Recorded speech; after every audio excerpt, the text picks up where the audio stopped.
show, I'm first excited to welcome the program my co-host, Sherrie from Storehouse Media Group. Sherrie, how are you? And I know you're excited about our guest. I am. I am totally impressed with your resume, Matthew. Yeah, so It is Matthew Marsden joins the show. And you know what, Matthew, uh, thinking about your career, did you think it was going to be this type of a career when you first started in acting? Oh my goodness! Well, firstly, hello, Sherrie, hello, Neil. hi. I had no clue. I think that I grew up in I guess you kind of call it the projects, equivalent to the projects over in the UK, and I just had a dream of becoming an actor, mainly inspired by American movies. But over there, you never think that you're ever going to be, you're never going to be in movies. I mean, you hope that you're going to be in movies, but for me, it was one step at a time, and it was, okay, first, I just want to be an actor. So, as it turns out, I was kind of pretty good at it, thankfully. And so I started being an actor. I did theatre. Then I was very fortunate to get on a couple of very, very big shows in the UK. And, then that's the process. You go through theatre, you go into television, and then if you're lucky, you get into British movies. And then if you're really, really lucky, you get into American movies. So that was the progress that I made. But I never, ever thought, really. I mean, you dream of it, right? It's like anything. You dream of doing something like that. But practically, the chances of doing that are so slim. But, like I said, I watched Rocky, and, Americans told me that if I worked hard enough, then I could get there eventually. So it certainly was 99% perspiration, 1% inspiration, I think. Oh, that's funny. You come like you've been in a lot of shows, a lot of movies that are household names like Black Hawk Down, Transformers, Rambo, and you've had appearances on Castle, which I love, Two and a Half Men, NCIS. I could go on and on, but you also have a music career. That's right. I did. Yeah, I did. That was again. That comes from initially. That came from survival, right? Like maximizing the amount of jobs that you would be able to take. So in the UK, if you're going to do theatre, you better be able to do music theatre as well. So I focused a lot on doing music, and actually, before I got the recording contract and before I got my big break in the UK on the two large TV shows, I was offered a recording deal, and I just didn't feel that I was ready for it, and I said no. And then a few years later, when I was the grand old age of 25, I got offered another one, and I was like, you know what, this is the time to do it. And yeah, I got to sing with this girl. I don't know if you've ever heard of her. I think if she keeps going, she'll do well. Beyoncé. That's familiar. Have you so did you ever get it on a red carpet when you've been doing a movie that she was there on the red carpet, or in certain things where you ran into her after that? Yeah, that's really funny you should say that. So she was in Destiny's Child at the time, and I remember the story about that, I'll just tell you very quickly, it's kind of funny. So I'm in Sony, and I'm playing the track because I'd recorded the vocals for the song, and this guy bursts through the door and he's like, who is this? I've got to work with this guy. And I was like, it's me. And he goes, you've got to work with my girls. And it was Matthew Knowles. It was her dad. And next thing you know, we're in the studio recording, and she comes in and works out all the vocal parts. And I was like, who is this? Like, she's amazing and gorgeous, right? She's just absolutely super talented and very, very beautiful. But she was young. She was like 17 then. And I was like, this woman's going to be the biggest star in the world. And then, so that was 1998. And then in 2000, I was actually at the Maxim. I don't know if Maxim is still going, but Maxim party in LA at the Pacific Design Center. And I walk up, and of course, at this point, they've really blown up. And she's like, hey. And I was like, hey, what's up? And it was kind of like a very surreal moment. But she was really, really sweet, still very, very sweet, and we exchanged numbers and everything. And I was actually going to take her to Six Flags the next day, and she was like, "I can't go to Six Flags." I'm like, "Listen, nobody's going to believe that Beyonce is at Six Flags with a British guy, so let's just do it." And we ended up not going in the end. Something came up, but she was very, very, very sweet, and you know, obviously she went on to have an okay career. You know, some people might have heard of her, but she was always going to be a megastar. Interesting. Great story. Yeah, great story. You also did some stuff with Hall and Oates, but you know, She's Gone, the classic. So you know, you've had a good little music career going on, as well as the acting career. Yeah, I mean, you know, it's funny because I got asked because after I was in the music industry around the time where they were moving more to digital. You remember? I don't know if you guys are old enough to remember, like the mini discs, and mini discs were coming out. And it was like, what's going on with digital? Like, how are they? The iPod was coming out, and the music industry just didn't know how to deal with it. I remember them having discussions about the music stores were then going to be, you turn up and you put your hard drive into the wall and you download the songs. That's how you're going to purchase them. There was no Apple Music and all that. And so it was kind of a weird time. And after I had those songs, went back into the movie industry because I missed it. It wasn't until like last year I'd kind of like thought, you know, I'm not really interested in singing again. And I got asked to go, would I be interested in doing a big, like a Rat Pack Christmas with a big band? And I was like, that'd be fun. That'd be a lot of fun touring with that. But again, you know, these things come and go.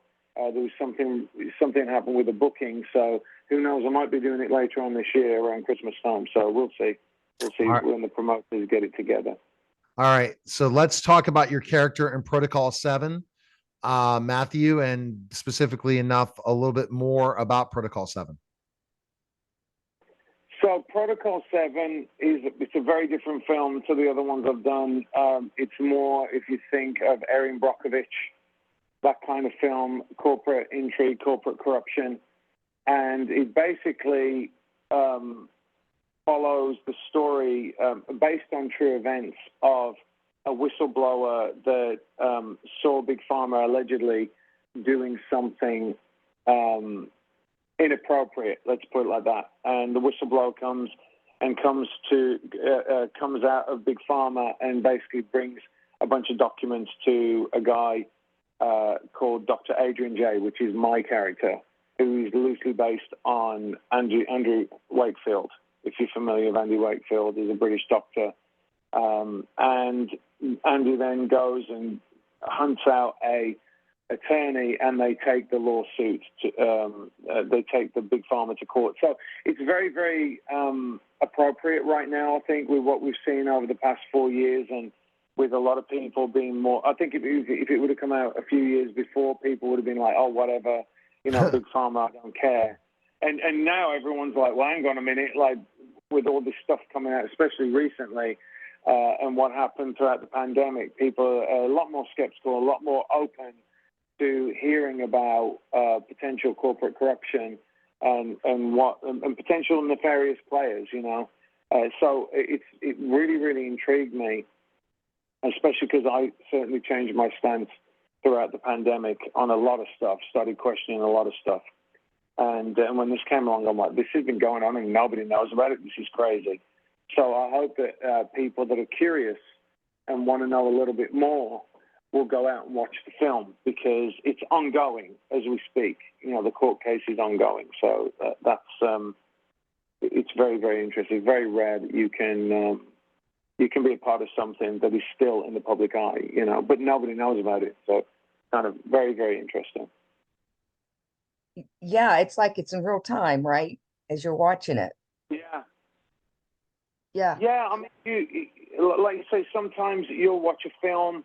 I think, like, you know, if you watch a movie like 13 Hours, where they made a movie about something that happened, like Benghazi, and it's within a period of time, that is still relevant, that people can still relate to it. I think it makes the movie even more impactful. Instead of like looking at something about corporate corruption in the 1970s or 1960s, you're kind of a little bit detached from it. So this is great because we get to be a part of something that's ongoing. And also, normally those things are over by the time the movie's made about them, and this isn't. So people get to just go out and dig and find out the truth. Find out the parts of the movie that they, like I said, is based upon true events, and they can go through and sift through and see which things are factual and which things are, dramatizations, because you have to do that in a film, of course. Right. Nobody wants to sit there, through a court case the whole time. It would just be like completely boring. But yeah, no, I'm very proud of the film. I think it's a very, very good movie, and it's different to what you're getting right now, because right now you seem to just get the big, $250, $300 million superhero movies, or nothing, or like really art house films. And this is like a good old fashioned courtroom drama with a bunch of tension, and just portrays, real people rather than people in superhero suits flying around. This is a real thing, and it's really impactful. So I hope people will go watch it. It's interesting when you talk about this, Matthew, because I got in trouble for speaking about the pandemic on a certain platform. I don't mention the platform because I don't want to get my channel banned. But that's the situation. Then finally whistleblowers come out and information comes out, and you're like, Eureka, now you can talk about it. And I'm still fearful to talk about it. You know what I mean? Because it's difficult. Yeah, no, it's difficult because, I came out about it as well.